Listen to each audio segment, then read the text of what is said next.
इधर अखाड़े में माता पार्वती की भी उपासना की जाती है, जिन्हें शक्ति और मातृत्व का प्रतीक। 7 समंदर पार से आए वो सनातन में आस्था रखने वाले लोग हैं, जिनको कुंभ अपनी ओर खींचता चला आया और वो यहाँ चले आए।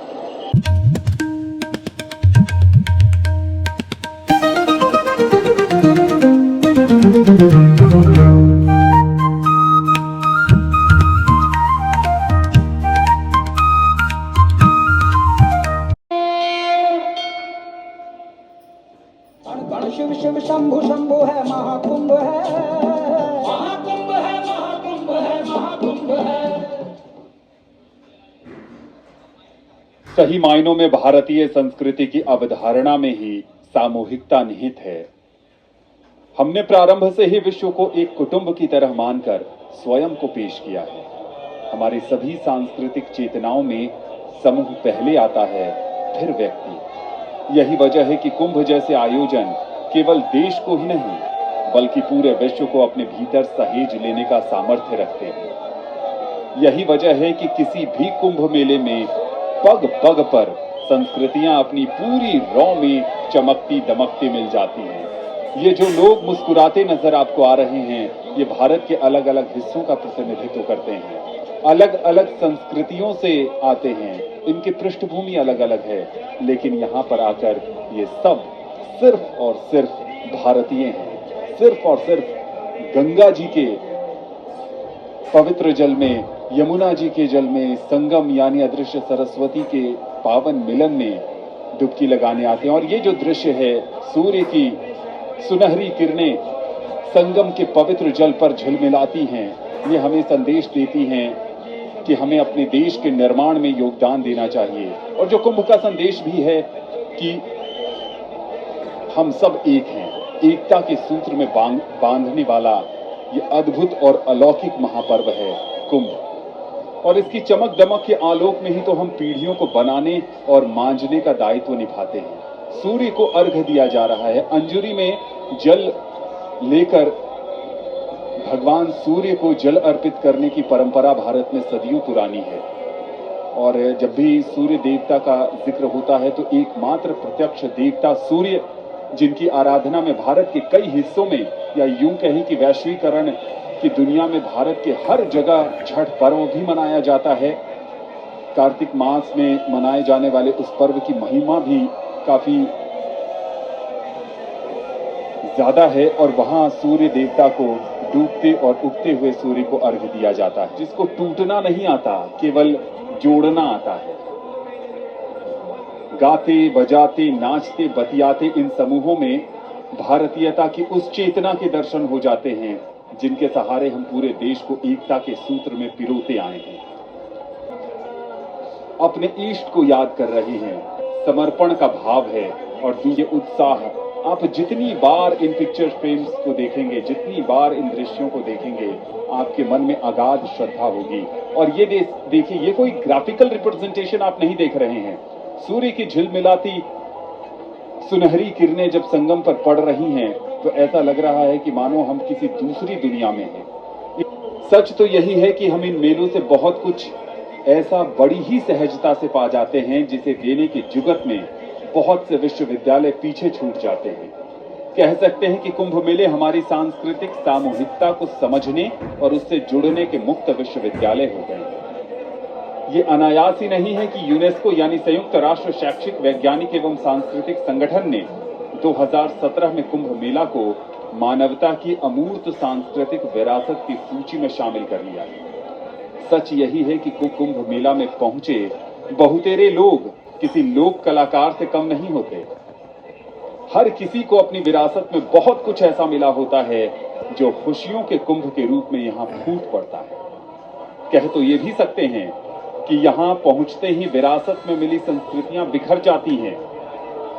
और इन दृश्यों के जितना उल्लेख किया जाए, जितना वर्णन किया जाए, उतना कम है। अन्य लोक संस्कृतियों के साथ मिलकर किलोल करने, अटखेलियां करने के लिए, और सब के सब बहुरंगी लोक रंग में झूम उठते हैं। अपनी अपनी बोली बानी में लोक गीतों के स्वरों को एक लय ताल में बह जाने देते हैं लोग। कोई किसी की लय में झूमता नजर आता है तो कोई किसी की धुन पर गुनगुनाता मिल जाता है। कभी संगम की रेती पर विदेश से पहुंचे लोगों को गाते नाचते आपने देखा, और ये साइबेरियन पक्षी जो 7 समंदर पार कर यहाँ आए हैं और शायद ये भी कुंभ के अमृत स्नान में डुबकी की चाह लिए बिना किसी नेविगेशन के, बिना किसी गूगल मैप के यहाँ तक पधारे हैं। अमृत स्नान की प्रक्रिया लगातार जारी है।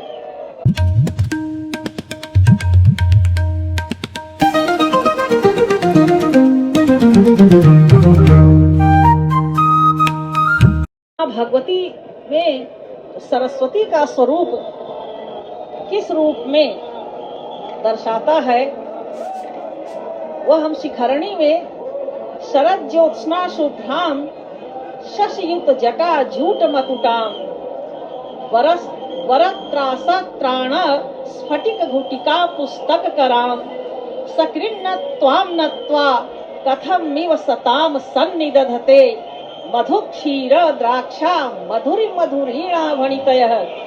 यह भगवती माँ सरस्वती का स्वरूप जो शरद पूर्णिमा की चंद्रिका के समान स्वच्छ एवं निर्मल है, और उनके हाथ में पुस्तक है, अभय मुद्रा है और वर्णमाला। भगवती के जो इस रूप का जो चिंतन करता है, सरस्वती यानी विद्या की अधिष्ठात्री, वेद में माँ सरस्वती नदी के रूप में उनकी प्रतिष्ठा रही, यानी वही ज्ञान गंगा। तो वह ज्ञान गंगा जब मूर्त रूप धारण करती है तो हम विद्यार्थी उन्हीं का ध्यान करके अपनी भारतीय संस्कृति को संरक्षित करते हैं। आज हम गंगा यमुना सरस्वती के ध्यान से यहाँ अपने जो कर्म हैं उसको ध्यान में करके अपनी अनंत इच्छाओं से हम इसमें डुबकी लगाते हैं। का संदेश है, हम सब मिलकर रहें, हम सब साथ रहें, हम सब आगे बढ़ें। अलग अलग रंग कुंभ में नजर आते हैं, अध्यात्म का रंग, गृहस्थ का रंग, साथ ही साथ भक्ति और आस्था का रंग।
हर ओर महाकुंभ का रंग छाया है और एक रंग सूर्य देवता का भी नजर आ रहा है।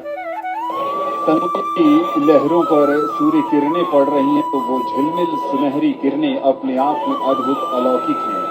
सूर्याय शांताय सर्व रोग निवारिणे आयुर्रोग्य वैश्वर्यम देहि देवः जगतपति। हे ब्रह्मांड के अधिपति भगवान सूर्य भास्कर देव, आप सभी रोगों के निवारण और शांति के भंडार हैं। मैं आपको नमन करता हूँ और साथ ही ये प्रार्थना भी कि आप अपने सभी भक्तों को लंबी आयु, स्वस्थ जीवन और रिद्धि सिद्धि समृद्ध का आशीष ओम सूर्याय। और इस तरह के मंत्रोच्चारण आप पूरे कुंभ मेला क्षेत्र में देख सकते हैं, सुन सकते हैं। अलग अलग जगहों पर चर्चाएं होती हैं। समय जो हम देख पा रहे हैं कि जूना अखाड़ा के साथ ही चूंकि किन्नर अखाड़ा का भी संबंध है, इसलिए किन्नर अखाड़ा के जो आचार्य हैं, महंत हैं, महामंडलेश्वर हैं, वो भी इस समय पवित्र जल में डुबकी लगाते हुए नजर आ रहे हैं। यह जो मुहूर्त है, जो समय चल रहा है, वस्तुतः ये बहुत ही अद्भुत है। अभी अनिल जी ने भगवान सूर्य की स्तुति की, तो उसका जो वेद में जो स्वरूप है, विशेष रूप से ऋग्वेद में जो है सवित्र देवता के उस उदय काल में ये ऋषि प्रार्थना करते हैं, उसमें वयामि अग्निम प्रथमम स्वस्ते वयामि मित्रा वरुणा विहावसे वयामि रात्रिम जगतो निवेशनी वयामि देवम सवितारम। अग्नि का जो त्रिविध स्थान है, जो 3 स्थान है, वो द्विलोक में सूर्य के रूप में, और वह सूर्य जो है सबको प्राण प्रदान करने वाला है। हमारे अलग अलग पुराण जो हैं वो प्रयाग के महत्व को परिभाषित करने में, बताने में अग्रणी है। चाहे वो हमारा ब्रह्म पुराण हो या दूसरे अन्य पुराण हैं, सब प्रयाग की धरती पर यह जो अवसर हमें प्राप्त होता है उसके बारे में हम चर्चा करेंगे। जी बिल्कुल। और इस समय किन्नर अखाड़े का स्नान चल रहा है और किन्नर अखाड़ा 2018 में इस अखाड़े का जन्म हुआ, जब सुप्रीम कोर्ट ने अपने फैसले में किन्नरों को 3rd जेंडर्स की मान्यता देते हुए उनके लिए फैसले सुनाए और इसके बाद किन्नरों के विकास और आगे बढ़ने का रास्ता खुल गया। उसी साल लक्ष्मी नारायण त्रिपाठी के नेतृत्व में किन्नर एकजुट होकर जूना अखाड़े के महंत से मिले और कुंभ मेले में अखाड़े के रूप में हिस्सा लेने की अनुमति देने की मांग की और महंत ने इस मांग को सकारात्मक तरीके से लेते हुए जूना अखाड़े के अंतर्गत किन्नर अखाड़ा बनाने का ऐलान किया। और वर्ष 2019 में किन्नर अखाड़े ने पहली बार प्रयाग के ही अर्ध कुंभ में हिस्सा लिया था और उस दृश्यों में आप देख सकते हैं कि किन्नर अखाड़े के काफी महंत संत इस समय मंडलेश्वर स्नान कर रहे हैं। किन्नर अखाड़ा मुख्य रूप से भगवान शिव की उपासना कर, उस पर भी भगवान शिव के अर्धनारीश्वर रूप की मुख्य रूप से उपासना की जाती है, जो इस अखाड़े का प्रतीक भी माना जाता है। भगवान शिव के अर्धनारीश्वर रूप में स्त्री और पुरुष दोनों का समावेश है, जो किन्नर समाज की पहचान से जुड़ा हुआ है। इसके अलावा किन्नर अखाड़े में माता पार्वती की भी उपासना की जाती है, जिन्हें शक्ति और मातृत्व का प्रतीक माना जाता है। माता पार्वती और भगवान शिव के साथ साथ इस अखाड़े में भगवान विष्णु, भगवान राम और भगवान श्री कृष्ण की उपासना का भी विशेष महत्व है। त्रिवेणी के तट से जहां कलरव करते पंछियों का समूह है और उस पर इन छोटी छोटी नौकाओं पर न जाने कितने हजारों मील की यात्रा तय करके आए वो श्रद्धालु हैं, 7 समंदर पार से आए वो सनातन में आस्था रखने वाले लोग हैं, जिनको कुंभ अपनी ओर खींचता चला आया और वो यहाँ चले आए। जब भी बात भारत की होती है तो हम सबको इस बात पर गर्व है कि हम उस देश में हैं जहां की संस्कृति विदेशों में रहने वाले लोगों को भी अपनी ओर आकर्षित करके यहाँ तक लेकर आती है। और हमारी संस्कृति तो वो है, तमाम आक्रमणों के बावजूद हम अपनी संस्कृति को बचाए रखने में सफल हुए। न सिर्फ बचाए रखने में बल्कि उसके मूल स्वरूप को बरकरार रखते हुए आधुनिक ताने बाने में आगे बढ़ते हुए हम गर्व से कहते हैं कि हम भारतीय हैं और हम सब भारतीय हैं, हम एक हैं। यही संदेश देता है कुंभ। जूना अखाड़ा जिसमें कि किन्नर अखाड़ा भी शामिल है, उनका समय धीरे धीरे समाप्त होता हुआ और उसके बाद अब और भी अखाड़े आपको यहाँ पर नजर आएंगे। जैसा कि हम लगातार आपको बता रहे हैं कि कुल मिलाकर 13 अखाड़े हैं और इन 13 अखाड़ों को एक नियत समय दिया जाता है और उन समय में ही इन अखाड़ों को स्नान करना होता है। अब जैसा कि हमने आपको दिखाया कि सूर्य धीरे धीरे आसमान पर अपनी रश्मियां बिखेरता नजर आ रहा है।